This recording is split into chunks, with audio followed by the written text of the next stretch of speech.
3, 10, 11, 20, 08 hingga 8. Saya Octavia Suwati dengan NIM 3, 10, 11, 2018 itu. Di sini kami akan memaparkan materi mengenai value chain dan strategi sistem informasi pada JNT Express. Yang pertama, profil perusahaan JNT Express. JNT Express merupakan perusahaan pengiriman cepat dan logistik lintas negara yang didirikan pada 20 Agustus 2015, Jakarta, Indonesia, oleh Bapak Jetler mantan CEO Oppo Indonesia dan Bapak Tony Chen, pendiri Oppo Internasional. Sejak awal berdiri, JNT Express berkomitmen memberikan layanan pengiriman yang cepat, efisien, dan inovatif, khususnya untuk mendukung perkembangan bisnis e-commerce di Indonesia. Perusahaan ini menggunakan teknologi secara real-time, aplikasi mobile yang mudah digunakan dan layanan operasional selama 24 jam. Semua ini bertujuan agar pelanggan, baik individu maupun bisnis, mendapatkan kemudahan dan kecepatan dalam pengiriman paket. Dalam waktu singkat, JNT Express berhasil memperluas jaringannya ke 13 negara, termasuk di wilayah Asia Tenggara, Tiongkok, Timur Tengah, dan Amerika Latin. Saat ini, JNT Express memiliki lebih dari 300.000 petugas dan ribuan titik layanan di seluruh dunia yang melayani kebutuhan logistik lebih dari 2 miliar orang. Dengan terus berinovasi dan menjaga kualitas layanan, JNT Express telah menjadi salah satu perusahaan logistik terkemuka di tingkat internasional dan menjadi pilihan utama bagi pelaku bisnis online di Indonesia dan sekitarnya. Oke, materi yang selanjutnya itu ada proses bisnis atau value chain pada perusahaan JNT Express. Kita lihat yuk bagaimana JNT mengatur proses bisnisnya mulai dari awal sampai ke tangan pelanggan. Nah, bagian yang pertama itu atau aktivitas utamanya itu ada penerimaan paket atau inbound. Jadi paket diambil dari pelanggan dan langsung masuk ke sistem digital. Jadi semuanya itu bisa dipantau secara real time. Lalu selanjutnya ada penyortiran atau operations. Nah, paket disortir otomatis pakai mesin canggih dan scanner barcode. Jadi data masuk ke sistem pusat buat dipantau dan dianalisis. Nah, yang ketiga itu ada pengiriman atau outbound. Nah, pada perusahaan JNT ini, jadi armada pengiriman diarahkan lewat sistem AI. Rute pengirimannya itu disesuaikan supaya lebih cepat dan hemat biaya. Lalu selanjutnya ada pemasaran dan penjualan. Jadi perusahaan JNT ini melakukan promosi lewat aplikasi, media sosial, dan juga e-commerce. Mereka juga pakai data pelanggan buat kasih promo yang sesuai gitu. Selanjutnya itu ada layanan pelanggan. Nah, pelanggan bisa ditanya atau komplain lewat aplikasi. Jadi pelanggan tuh dimintain testi gitu lewat aplikasi, center, chatbot, atau media sosial. Terus juga ada sistem otomatis buat bantu report cepat gitu. Selanjutnya ada bagian pendukung yang akan dijelaskan oleh pendukung. Yang pertama, infrastruktur JNT Express dibangun dengan dukungan teknologi modern. Mereka memiliki data center di berbagai wilayah menggunakan sistem cloud computing agar data mudah diakses dan aman, serta memiliki sistem cadangan atau disaster recovery untuk menghindari gangguan layanan saat terjadi masalah teknis. Yang kedua, manajemen sumber daya manusia atau SDM dilakukan secara digital melalui sistem HRIS.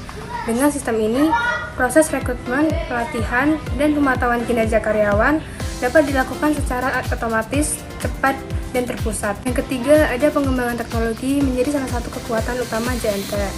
Mereka terus mengembangkan aplikasi mobile agar pengguna bisa melacak kiriman secara real time menggunakan teknologi Internet of Things untuk pelacakan otomatis di kendaraan dan gudang, serta menerapkan kecerdasan buatan atau AI untuk memprediksi volume kiriman dan menentukan rute pengiriman yang paling efisien. Yang keempat, ada pengadaan dilakukan secara digital melalui sistem pembelian elektronik yang membuat proses pembelian barang seperti kendaraan operasional, alat sortir otomatis, dan perlengkapan lainnya menjadi lebih cepat, transparan, dan sesuai kebutuhan perusahaan. Selanjutnya itu ada strategi sistem informasi JNT Express.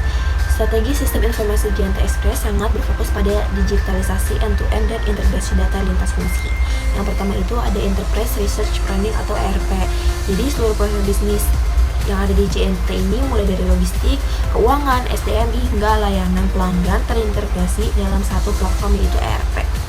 Nah, hal ini memungkinkan visibilitas data secara menyeluruh, dan pengambilan keputusan berbasis data. Nah, selanjutnya itu ada big data atau analitik. Jadi perusahaan JNT ini mengumpulkan dan menganalisis data dalam jumlah besar dari aktivitas operasional, perilaku pelanggan, hingga tren pasar. Nah, data ini itu digunakan untuk predictive analytic, perencanaan kapasitas, dan deteksi potensi masalah lebih dini. Lalu yang ketiga ada Customer Relationship Manager atau CRM. Nah, sistem CRM terintegrasi dengan aplikasi pelanggan, memungkinkan segmentasi pelanggan, lalu personalia layanan, dan juga retensi pelanggan yang lebih baik. Lalu selanjutnya ada load and real-time tracking. Jadi setiap paket diberikan kode unik yang dapat dipantau secara real-time oleh pelanggan dan manajemen. Jadi ini tuh dapat meningkatkan transparansi dan juga kepercayaan customer dan juga JNT ini, para pengirim ya. Lalu yang terakhir ada cyber security. Jadi implementasi proteksi data berlapis, enkripsi, dan juga compliance terhadap regulasi data pribadi untuk menjaga keamanan informasi pelanggan dan perusahaan. Selanjutnya itu ada dampak value chain dan sistem informasi. Integrasi value chain dan sistem informasi menghasilkan dampak strategis yang signifikan, yaitu diantaranya yang pertama ada efisiensi operasional. Nah, otomasi penyortiran dan optimasi rute pengiriman penurunan biaya operasional dan mempercepat waktu pengiriman. Yang kedua itu ada agility dan scalability, yaitu sistem berbasis cloud dan modular memudahkan ekspansi ke wilayah baru dan adaptasi terhadap lonjakan volume pengiriman, terutama pada saat peak season. Nah, yang ketiga itu ada customer experience. Jadi transparansi pelacakan, layanan pelanggan responsif, dan SLA yang terukur meningkatkan kepuasan dan juga loyalitas pelanggan. Selanjutnya ada data driven decision making. Jadi manajemen dapat melakukan simulasi skenario bisnis, analisis resiko, dan perencanaan strategi berbasis data aktual dan prediktif. Dan yang terakhir itu ada keunggulan kompetitif. Jadi kombinasi inovasi teknologi, efisiensi rantai nilai, dan juga kualitas layanan memperkuat posisi JNT Express sebagai market leader di industri logistik e-commerce. Studi kasus inovasi dan transformasi digital. Yang pertama ada pusat sortir otomatis. JNT Express telah membangun pusat sortir otomatis yang mampu memproses hingga 30.000 paket per jam. Teknologi ini secara signifikan mempercepat proses sortir, mengurangi ketergantungan pada tenaga kerja manual, serta meningkatkan akurasi dan efisiensi operasional. Yang kedua, optimasi rute berbasis AI. Mereka mengimplementasikan optimasi rute pengiriman berbasis kecerdasan buatan atau AI. Sistem ini mampu menentukan rute pengiriman paling optimal secara real-time dengan mempertimbangkan berbagai faktor seperti kondisi lalu lintas, cuaca, dan lokasi pengiriman. Hal ini tidak hanya mempercepat pengiriman, tetapi juga mengurangi biaya operasional. Yang ketiga, layanan pelanggan digital. JNT Express menghadirkan layanan pelanggan digital berupa chatbot berbasis AI yang beroperasi 24 jam sehari melalui aplikasi dan website. Ini memungkinkan pelanggan untuk mendapatkan bantuan dan informasi secara cepat dan responsif tanpa perlu menunggu agen manusia. Yang keempat, ada ekspansi infrastruktur digital. Untuk mendukung operasional berbasis data, JNT Express telah melakukan ekspansi infrastruktur digital dengan membangun pusat data atau data center dan menerapkan sistem cloud computing. Yang kelima atau yang terakhir ada inisiatif keberlanjutan. Sebagai bentuk tanggung jawab lingkungan, JNT Express menjalankan berbagai inisiatif keberlanjutan. Ini termasuk penggunaan kendaraan listrik untuk armada pengiriman dan digitalisasi dokumen untuk mengurangi penggunaan kertas. Inisiatif ini merupakan bagian dari strategi logistik ramah lingkungan JNT. Sekian video pemaparan dari kami, kurang lebihnya mohon maaf. Semoga video ini bermanfaat bagi kita semua.